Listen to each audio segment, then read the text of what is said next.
Hello guys, welcome back to our channel. Episode ആരംഭിക്കുമ്പോൾ കാണിക്കുന്നത് അർച്ചനയും സച്ചിയും ക്ഷേത്രത്തിലെത്തിയിരിക്കുന്നതാണ്. അങ്ങനെ അവർ പെട്ടെന്ന് തന്നെ ധൃതിയിൽ അകത്തേക്ക് കയറാൻ ഒരുങ്ങുമ്പോഴേക്കും തിരുമേനി പുറത്തേക്ക് ഇറങ്ങി വരികയാണ്. നടയടച്ചല്ലോ, നിങ്ങൾ എന്താ ഇത്ര വൈകിയത്? എന്തെങ്കിലും വഴിപാട് നടത്താനുണ്ടോ എന്ന് തിരുമേനി ചോദിക്കുമ്പോൾ അല്ലെന്നും മറ്റൊരു കാര്യത്തിന് വേണ്ടി വന്നതാണെന്നും സച്ചി പറയുന്നു. നടയടച്ചാൽ പിന്നെ തൊഴാൻ പാടില്ലേ തിരുമേനി എന്ന് അർച്ചന ചോദിക്കുമ്പോൾ നടയടച്ചാൽ പിന്നെ തൊഴാൻ പാടില്ലെന്നും, എന്നാലും ഇവിടെ നിന്ന് പ്രാർത്ഥിച്ചിട്ട് പോയിക്കോളൂ, സമയം പോലെ വന്ന് തൊഴുതിട്ട് പോയാൽ മതി. തുടർന്ന് അർച്ചനയുടെ കയ്യിൽ നിന്നും താലിമാല വാങ്ങിക്കൊണ്ട് സച്ചി തിരുമേനിയോട് ചോദിക്കുകയാണ്, തിരുമേനി, ഇത് എൻ്റെ ഭാര്യയുടെ താലിമാലയാണ്. ഇതിപ്പോൾ ഞാൻ ഇവിടെ വെച്ച് അണിയിക്കുന്നതിൽ എന്തെങ്കിലും പ്രശ്നമുണ്ടോ? ഹോസ്പിറ്റലിൽ വെച്ച് സർജറി സമയത്ത് ഊരി മാറ്റിയതായിരുന്നു. ഈ ക്ഷേത്രത്തിൻ്റെ നടയിൽ വെച്ച് താലി വീണ്ടും ചേർത്താമെന്നായിരുന്നു ഞാൻ പറഞ്ഞിട്ടുണ്ടായിരുന്നത്. ഇത് കേൾക്കുന്ന തിരുമേനി പറയുകയാണ്, ഇതിനൊക്കെ നേരവും കാലവും മുഹൂർത്തവും ഒക്കെ നോക്കണ്ടേ? ഒരു 10 മിനിറ്റ് മുമ്പായിരുന്നെങ്കിൽ കൂടി നിങ്ങൾക്ക് ഈ വഴിപാട് ചെയ്യാമായിരുന്നു. എന്താണെങ്കിലും ഇന്നിനി വേണ്ട, നിങ്ങൾ പോയിട്ട് നല്ലൊരു ദിവസം നോക്കി വാ എന്ന് പറഞ്ഞുകൊണ്ട് തിരുമേനി അവിടുന്ന് പോകുമ്പോൾ ആകെ വിഷമത്തോടെ ദേഷ്യത്തോടെ നിൽക്കുകയാണ് അർച്ചന. തിരുമേനി പറഞ്ഞത് കേട്ടില്ലേ, നമുക്കിനി പിന്നെ ഒരു ദിവസം വരാമെന്ന് സച്ചി പറയുമ്പോൾ സച്ചിയുടെ കയ്യിൽ നിന്നും ദേഷ്യത്തോടെ ആ താലി വാങ്ങിക്കൊണ്ട് അർച്ചന കാറിൻ്റെ അടുത്തേക്ക് ചെല്ലുന്നു. എടോ, താൻ വിഷമിക്കാതെ, തിരുമേനി പറഞ്ഞത് താനും കേട്ടതല്ലേ? തിരുമേനി പറഞ്ഞത് സച്ചേട്ടനും കേട്ടതല്ലേ? ഒരു 10 മിനിറ്റ് മുമ്പേ വന്നിരുന്നെങ്കിൽ താലി കെട്ടാമായിരുന്നു എന്നല്ലേ തിരുമേനി പറഞ്ഞത്?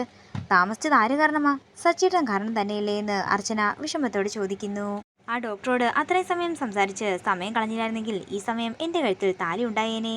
എന്താണെങ്കിലും ഇതിനി എൻ്റെ കഴുത്തിൽ കെട്ടണ്ട, ഞാനിതില്ലാതെ തന്നെ നടന്നോളാം എന്ന് പറഞ്ഞ് ദേഷ്യത്തോടെ കാറിലേക്ക് കയറിയതിനു ശേഷം താലിമാല കാറിന്റെ ഫ്രണ്ട് വശത്തേക്ക് വലിച്ചെറിയുകയാണ് അർച്ചന. ഇനിയിപ്പോ എന്താ ചെയ്യുക എന്ന് ആലോചിച്ചുകൊണ്ട് ടെൻഷനോടെ നിൽക്കുകയാണ് സച്ചി. തുടർന്ന് സച്ചിയെ കുറ്റപ്പെടുത്തിക്കൊണ്ട് ഓരോന്ന് പറയുകയാണ് അർച്ചന. ഇനി എനിക്ക് എന്താണെങ്കിലും സച്ചേട്ടനോടൊന്നും പറയാനില്ലെന്നും സച്ചേട്ടൻ വണ്ടിയെടുക്ക്, നമുക്ക് വീട്ടിലേക്ക് പോകാമെന്നും അർച്ചന ദേഷ്യത്തോടെ പറയുന്നു. പിന്നീട് കാണിക്കുന്നത് നെല്ലിശ്ശേരിയാണ്.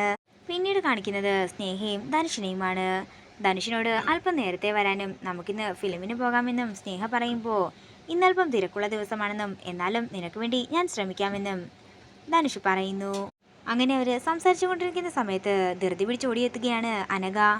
എന്താടോ, പതിയെ വന്നാൽ പോരെയെന്ന് ധനുഷ് ചോദിക്കുമ്പോൾ അത് പിന്നെ സ്നേഹിക്കൊരു ഫോൺ കോൾ വന്നു, അതാ ഞാൻ ഓടി വന്നതെന്ന് അനഘ പറയുന്നു. തുടർന്ന് സ്നേഹയ്ക്ക് ഫോൺ കൊടുക്കുമ്പോൾ 1 മിനിറ്റ് ഒന്ന് ഹോൾഡ് ചെയ്യണേ എന്ന് പറഞ്ഞുകൊണ്ട് ധനുഷിനെ പറഞ്ഞയക്കുകയാണ് സ്നേഹ. നീ എന്ത് പണിയാണ് എനിക്ക് കാണിച്ചത്? ഇപ്പോൾ തന്നെ എല്ലാ കാര്യങ്ങളും പൊളിഞ്ഞേനെ എന്ന് സ്നേഹ പറയുമ്പോൾ കുറേ നേരമായി ഹരീഷ് വിളിക്കുന്നുണ്ടെന്ന് പറഞ്ഞ് ഫോൺ കൊടുക്കുകയാണ് അനഘ. തുടർന്ന് ഫോൺ വിളിച്ചതിന് ശേഷം സ്നേഹ പറയുകയാണ്, ഹരീഷിനെ ഞാൻ അങ്ങോട്ടേക്ക് വിളിക്കാം, ഞാനിപ്പോൾ അല്പം തിരക്കാണ്. താൻ കുറേ നേരമായല്ലോ, തിരക്ക് തന്നെയാണല്ലോ എന്ന് ഹരീഷ് പറയുമ്പോൾ ഞാൻ എന്താണെങ്കിലും വൈകുന്നേരം വിളിക്കാമെന്ന് പറഞ്ഞുകൊണ്ട് സ്നേഹ കോള് കട്ട് ചെയ്യുന്നു. എന്താണെങ്കിലും നീ കോൾ ഡൈവേർട്ട് ചെയ്തിട്ടേക്ക്, അതാകുമ്പോൾ അവൻ്റെ കോള് വരികയാണെങ്കിൽ ഞാൻ എൻ്റെ ഫോണിൽ കൂടെ തന്നെ എടുത്തുകൊള്ളാം. അല്ല സ്നേഹേ, താലി കിട്ടാൻ പോയവർ ഇതുവരെ തിരിച്ചു വന്നില്ലല്ലോ എന്ന് അനഘ ചോദിക്കുമ്പോൾ അവരിപ്പോൾ എത്തുമെന്നും നമുക്ക് താഴേക്ക് പോകാമെന്നും പറഞ്ഞുകൊണ്ട് അനഘയും കൂട്ടിക്കൊണ്ട് സ്നേഹ താഴേക്ക് ചെല്ലുന്നു. പിന്നീട് കാണിക്കുന്നത് സച്ചിയും അർച്ചനയുമാണ്. സച്ചേട്ടൻ എന്നോട് പിണക്കമാണോ? ഇനി സച്ചേട്ടൻ ഇഷ്ടമുള്ളപ്പോൾ എൻ്റെ കഴുത്തിൽ ആ താലിമാല ചാർത്തി തന്നാൽ മതി. ഇത് കേൾക്കുന്ന സച്ചി പറയുകയാണ്, താൻ വിഷമിക്കാതെ, നല്ലൊരു സമയവും മുഹൂർത്തമൊക്കെ നോക്കി നമുക്ക് ക്ഷേത്രത്തിൽ വെച്ച് തന്നെ താലിമാല കെട്ടാം. തുടർന്ന് ഡോക്ടർ വിളിക്കുകയാണ് സച്ചിയുടെ ഫോണിലേക്ക്.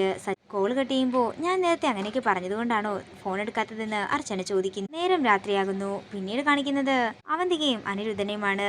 നിന്റെ തീരുമാനം എന്താണെന്ന് അനിരുദ്ധൻ ചോദിക്കുമ്പോൾ അവന്തിക പറയുകയാണ്, ആദ്യം എന്നെ കാണാൻ ധനുഷ് വരുന്നു. എന്റെ കെയർ ഓഫില് നെല്ലിശ്ശേരിയിലേക്ക് വന്നവൻ എന്നെ ഭീഷണിപ്പെടുത്തുക വരെ ചെയ്തു.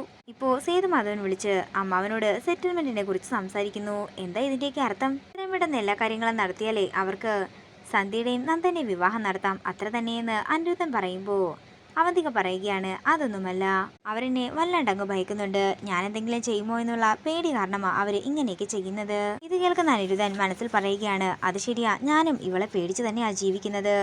ഇവള് ഇരുതല മൂർച്ചയുള്ള വാള് തന്നെയാ. ആണെങ്കിലും അമ്മാവൻ സേതുമാധവനെ വിളിച്ച് സെറ്റിൽമെന്റിന് തയ്യാറാണെന്നും പക്ഷേ ഇത് നെല്ലിശ്ശേരിയിലെ മറ്റാരും അറിയരുതെന്നും പറയണം. കൂടാതെ നമ്മൾ പറയുമ്പോൾ നമ്മൾ പറയുന്ന സ്ഥലത്ത് വരാനും അവരോട് പറയണം. അല്ല, നീ എത്രയാ ചോദിക്കാനിരിക്കുന്നതെന്ന് അനിരുദ്ധൻ ചോദിക്കുമ്പോൾ അതൊക്കെ ഞാൻ അന്നേരം പറയാമെന്നും എന്റെ പ്ലാനെല്ലാം വളരെ കൃത്യം തന്നെയാണെന്നും കൃത്യമായി തന്നെ ഞാനെല്ലാം ചെയ്യുമെന്നും അവന്തിക പറയുമ്പോൾ അതിനെക്കുറിച്ച് ചിന്തിക്കുകയാണ് അനിരുദ്ധൻ. തുടർന്ന് അവന്തിക മനസ്സിൽ പറയുകയാണ്, ഇന്ന് തന്നെ അർച്ചനയുടെ മനസ്സിലേക്ക് ഒരു തീക്കനൽ കോരിയിടണം. പിന്നീട് കാണിക്കുന്നത് അവന്തിക അർച്ചനയെ വിളിക്കുന്നതാണ്. തുടർന്ന് അവന്തിക പറയുകയാണ്, നിന്റെ ഭർത്താവ് നീയും കൂടി താലി കെട്ടാൻ പോയ കഥ ഞാൻ അറിഞ്ഞിരുന്നു കേട്ടോ. നിന്റെ ഭർത്താവ് മനഃപൂർവ്വം തന്നെയാ നിന്റെ കഴുത്തിൽ താലി കെട്ടാത്തത്, നീ അത് മനസ്സിലാക്കാത്തതാണ്. എന്റെ ഭർത്താവിന് എന്നെക്കാൾ കൂടുതലായി നിങ്ങൾക്കറിയില്ലല്ലോ എന്ന് ദേഷ്യത്തോടെ ചോദിക്കുകയാണ് അർച്ചന. നീ എന്താണെങ്കിലും ഒരു കാര്യം മനസ്സിലാക്കിക്കോ, ഇനി എന്താണെങ്കിലും സച്ചി നിന്റെ കഴുത്തിൽ ആ താലിമാല ചാർത്താനേ പോകുന്നില്ല. തുടർന്ന് അവന്തികയ്ക്ക് വയർ നിറച്ച് കൊടുക്കുകയാണ് അർച്ചന. നിങ്ങൾ ഞങ്ങളുടെ കാര്യത്തിൽ ഒരിക്കലും ഇടപെടാൻ വരണ്ടെന്നും ഞങ്ങൾക്കതിനോട് താല്പര്യമില്ലെന്നും അവന്തികയോട് തീർത്ത് പറയുകയാണ് അർച്ചന. എന്താണെങ്കിലും നിന്റെ ഭർത്താവിന്റെ ബന്ധത്തിനെ കുറിച്ചുള്ള തെളിവുകളെല്ലാം എന്റെ കയ്യിലുണ്ടെന്നും സമയവും സന്ദർഭവും നോക്കി ഞാൻ തന്നെ അതെല്ലാം നിനക്ക് കൊണ്ടുതരാം. അതുവരെ നീ അങ്ങനെ തന്നെ ഇരിക്കാൻ പറഞ്ഞുകൊണ്ട് അവന്തിക കോൾ കട്ട് ചെയ്യുകയാണ്. ഇതോടുകൂടി ഇന്നത്തെ എപ്പിസോഡ് ഇവിടെ തീരുകയാണ്. വീഡിയോ ഇഷ്ടമായെങ്കിൽ മറക്കാതെ ലൈക്ക് ചെയ്യുക, ഷെയർ ചെയ്യുക, കമന്റ് ചെയ്യുക. കൂടുതൽ സീരിയൽ അപ്ഡേറ്റ്സിനായി മറക്കാതെ സബ്സ്ക്രൈബ് ചെയ്യുക.